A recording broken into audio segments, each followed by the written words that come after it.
Hi అండి, నమస్తే. ఇటీవల కడియం శ్రీహరి అదేవిధంగా కడియం కావ్య పైన ఆరు రమేష్ చేసిన వ్యాఖ్యలకి ప్రెస్ మీట్ పెట్టి కడియం శ్రీహరి కౌంటర్ ఇచ్చిన పరిస్థితులు నెలకొన్నాయి. ఆరు రమేష్ సరి చేసుకోవాలి మీరు మాట్లాడిన మాట అని చెప్పారు. ఏం సమాధానం చెప్పబోతున్నారు? మనతో పాటు వరంగల్ పార్లమెంటు బీజేపీ అభ్యర్థి ఆరు రమేష్ ఉన్నారు. సార్ నమస్తే. ఏం చెప్పబోతున్నారు కడియం శ్రీహరి మాట్లాడిన మాటలు? కడియం శ్రీహరి మాట్లాడిన మాటలు ఆయన నేనే ఆర్థికంగా ఎదిగించినాం, కాంట్రాక్టర్ చేసినాం అన్నాం. ఆయన రాజకీయాలకు రాకముందుకు నేనే కాంట్రాక్టర్ అని చెప్పడం జరిగింది. మరి ఆయన కాంట్రాక్టర్లకు ఉన్న సంబంధాలు అవి ఏంటిదో మరి అందరికీ తెలుసు. ఆయన మంత్రిగా ఉన్నప్పుడు కానీ ఇతరత్ర కానీ. అదేవిధంగా నేను పార్లమెంటు అభ్యర్థిగా మరి నేను బీజేపీ నుండి వస్తున్నా, నన్ను ఆశీర్వదించమని చెప్పినాం. మరి కాంగ్రెస్ పార్టీ నుండి వచ్చిన అభ్యర్థి ఎవరు, మరి ఏంటిది అనేది కూడా స్పష్టంగా చెప్పడం జరిగింది.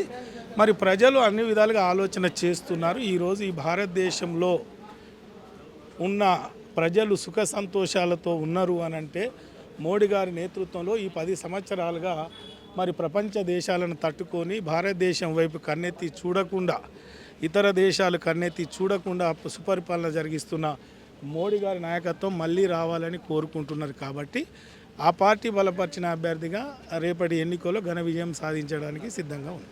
ఇప్పటివరకు కూడా దాదాపు కాంట్రాక్ట్లు నేనే ఇప్పించాను, ఆరు రమేష్కి జీవితమే నేను ఇచ్చాను పొలిటికల్ కెరీర్ అని. ఆయన కాంట్రాక్ట్, నేను 91 కాంట్రాక్ట్ అని ఆయన 94లో వచ్చారు. ఆయన కోసం మా కాంట్రిబ్యూషన్ ఉన్నది. మా కాంట్రిబ్యూషన్ ఎంత ఉన్నదో ఆయనకు తెలుసు, ఆయన మనసుకు తెలుసు. మేము పనిచేసినాం, కష్టపడ్డ కార్యకర్తగా ఆయనకు చాలా కష్టపడ్డాం.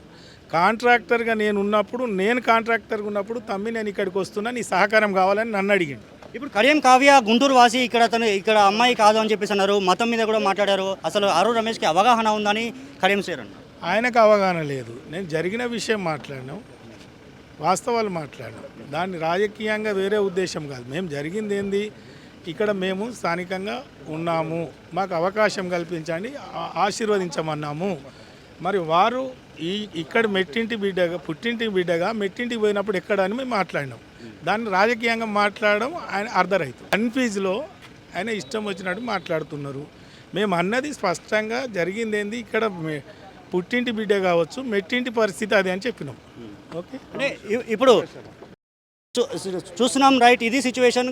కడియం శ్రీహరి అయితే తను మాట్లాడిన మాటలకి ఆరు రమేష్ అవగాహన తెచ్చుకోవాలని చెప్పేసి కడియం శ్రీహరి గట్టి కౌంటర్ అయితే ఇచ్చాడు. బట్ ఆరు రమేష్ ఏమంటున్నారంటే మెట్టినిల్లు బిడ్డగా మేము మాట్లాడినాం తప్ప వేరే ఉద్దేశంతో కాదు. కాంట్రాక్ట్ అనేది నేను కాంట్రాక్టర్ తనిచ్చింది కాదు, గతంలోనే నేను కాంట్రాక్టర్గా పనిచేసిన అని చెప్పేసి ఆరు రమేష్ చెప్తున్న సిచ్యువేషన్.